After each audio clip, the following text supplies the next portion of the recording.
All right, we are here for back day.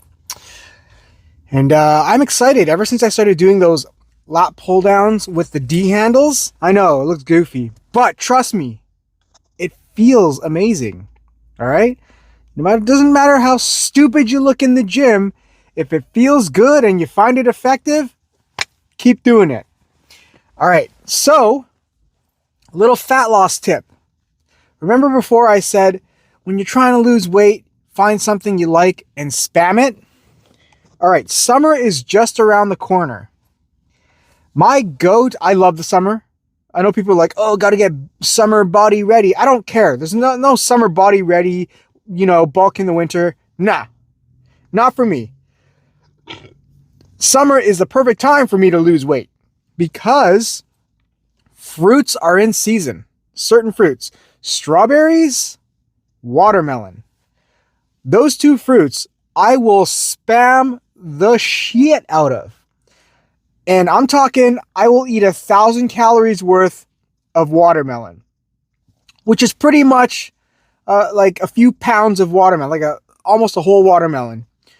I will sit there and I'll eat an entire watermelon and get full off of that and then just pound some protein shakes. Got my protein in, got my calories in. I know I'm diabetic, so it's a bit of a sugar spike, but if I'm getting my movement in, it should be okay. Hopefully. Plus, it's a fruit, so it's like natural fibers and stuff attached, so it takes longer for the body to break down. I mean, you're going to have some bowel issues if you eat an entire giant watermelon. You can trust me on that from experience. But I don't care. It's worth it because I love watermelon. It is a great weight loss, fat loss tip. You can't really overeat your calories if you're eating watermelon. I mean, you can if you're eating watermelon and that's your only source of protein. Don't do that. Also, strawberries. It's good because it's so voluminous. Strawberries, yeah, watermelon even more. Just there's so much water, so you can eat so much of it for so little calories. So yeah, in the summer, I was going through like a watermelon every day or two. And I was loving it. And strawberries. And plus, because it's in season, it's cheap. It's dirt cheap. They're selling at my local grocery store, even though I hate Gale Weston and Loblaws because he pretty much controls the prices of groceries in Canada. And he's jacking the prices up and he keeps jacking it up more. And he's like, oh, I'm not greedy. I'm not making any money. Really? Record profits? I would love to smack that guy around. I used to work for that company. Anyways. So yeah, spam fruit, but don't just eat fruit. Another thing that's actually really good is learn how to make soup. Soup is very filling, and depending on what soup you make, it can be healthy. Now I could eat like a whole pot of soup, get my protein, get my calories, and I would be full to the max because there's so much liquid. But it all depends on what you put in your soup.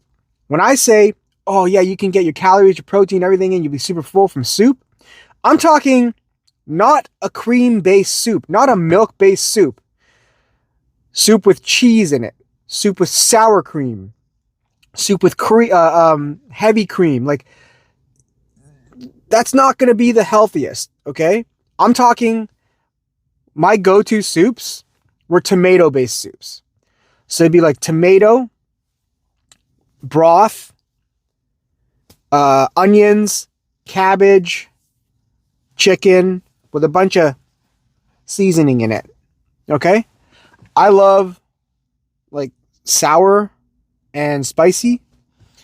So that worked because I would just add a bunch of hot sauce, paprika, cayenne, chili flakes, lemon. And then if I felt like it. Maybe I'd add a little bit of Greek yogurt, but Greek yogurt didn't really mix too well. But I'd still, it's kind of like adding sour cream. But because it was zero fat Greek yogurt, doesn't really mix too well. But yeah, I could have a giant pot of soup because it's so low calorie. But if it's a cream-based soup, that broth is going to be thousands of calories. Whereas if it's a broth-based soup, it's only going to be like 100 calories, right? You got to be smart. Cabbage, really negligible when it comes to calories. Onions, same thing. And then you would add your spices, negligible. Broth, you can count it, not much. And then chicken, you can like boil some chicken, shred it, boom, throw it in there. There's your protein. You can get all your protein out of that chicken. It doesn't take much to get 200 grams of protein. 2 chicken breasts. You're good. So yeah, those are my tips. Soups, learn how to make a soup. It's so easy. It's so quick. It's cheap.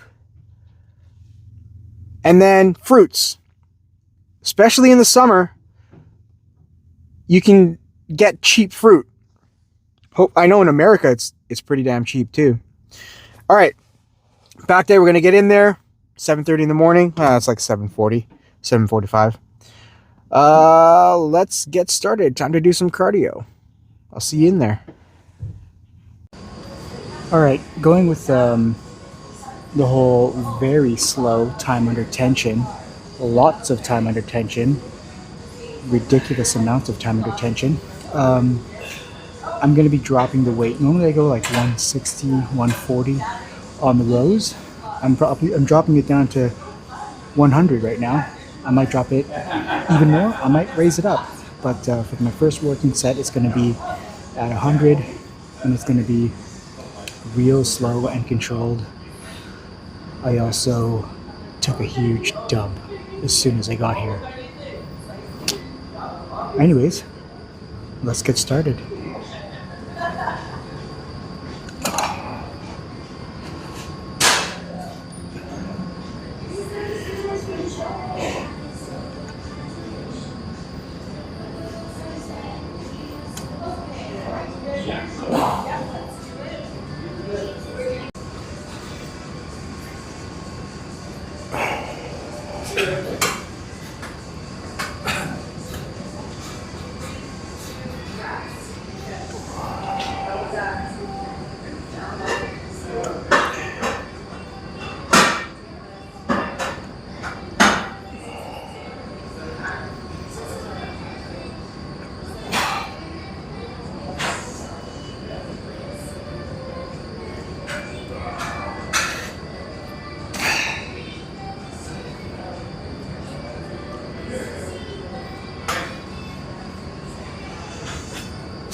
All right, so this slow, really focusing on time under tension style of training really tests your ego, because you're not going to be throwing around the kind of weight that you're used to throwing around.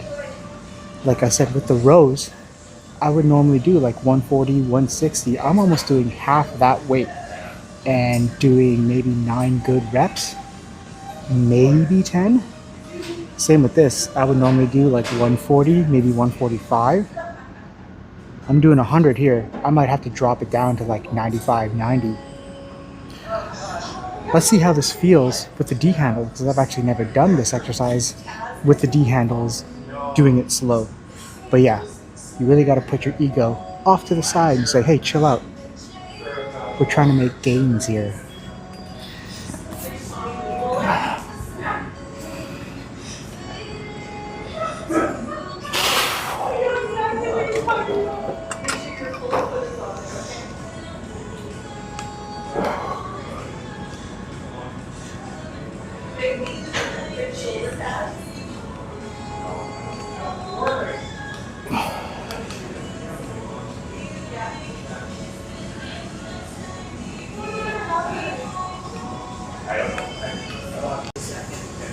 I will say, when it comes to like going to the gym, fitness goals, don't set your like expectations too high, because that can be discouraging. If like, let's say after a month you don't achieve your goal, or you don't feel any closer to your goal. I mean, it's always nice to have that thought in the back of your head, like, you know, I want to lose 50 pounds by the end of the year or whatever. But like, if you achieve that goal, great. If you don't, that's fine as well. It's honestly, I find it better to just take it more day by day and then compound those days on top of each other. So just today's going to be a good day, and then at the end of the day, it was a good day. Tomorrow's going to be a good day. That the day after that, and before you know it, it's been a month. And then after the month, you're like, man, it's been 31 good days. And after 31 good days, you're going to see improvements. You'll feel better about yourself. And then before you know it, months have gone by, or a full year has gone by, and you're going to see some insane progress. So it's best to just take things day by day rather than to have this larger goal looming over your mind and feeling like you haven't accomplished enough. All right, let's do this last set. My forearms are exhausted.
All right, last back exercise of the day, lat pullovers.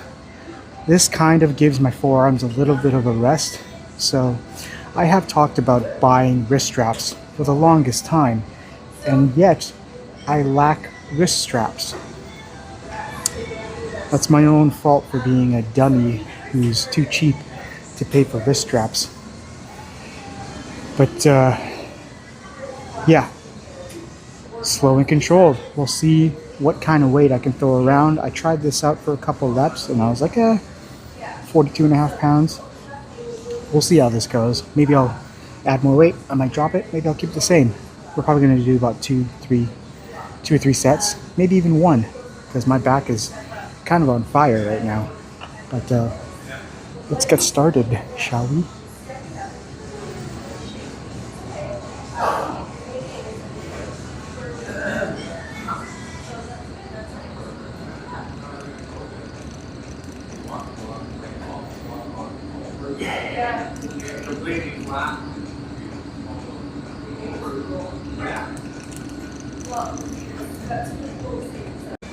I can tell that I've had a little bit of weight gain, not even by the scale, but by the fit of my clothes. it's a little bit of an eye opener of get your shit together. Luckily, I'm on the right track right now. Hopefully, again, one good day compounds into 30 good days, compounds into a lifetime of good days. Hopefully, I have more good days than bad on the days I have left on Earth. Hopefully, that's a lot. Thousands.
Okay. Okay, you know the drill. Reverse pec deck for rear delts. Same thing. Gonna try this out nice and slow. I dropped the weight from, I normally do 75 to 65. We'll see where it goes. I'll just film one set and then I'll catch you guys in the change room once I'm done.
All right, I'm gonna drop the weight 5 more pounds, but I'll catch you in the change room.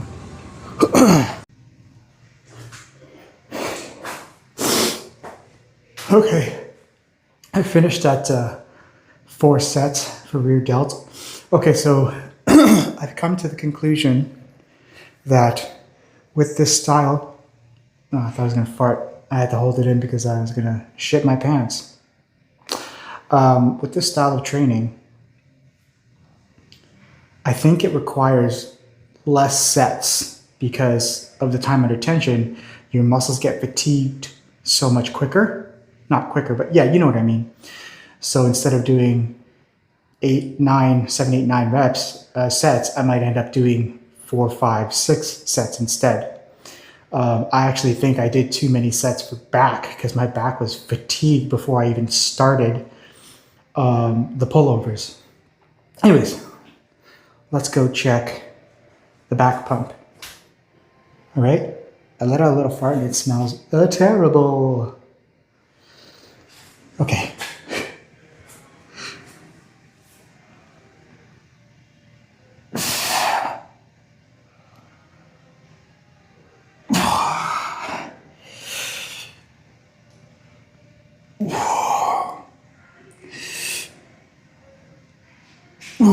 I'm not really sure how much of the back you actually catch with this shirt on. What the fuck? I don't know where that came from. Is it on the other side? Where did that go? Oh, squats maybe? But my delts feel very pumped. I don't know if you can see it, but they're popping out. I don't know if the camera's picking up on that. The rear delt. When I was doing the rear delt flies, I looked in the mirror and I was like, I can see them. They're peeking through. Got a little excited. All right, I gotta go to work. I'll catch you guys tomorrow. We're doing arms tomorrow. So I'll see you then. And we're gonna be doing this new style of training with arms as well. Lighter weights. No more ego stroking. Back to the regularly scheduled program. None of this 1 rep max bullshit that I was doing. Okay, have a good one. Hope you went to the gym. Hope you did your cardio, especially after yesterday's talk. Do your cardio. All right, bye.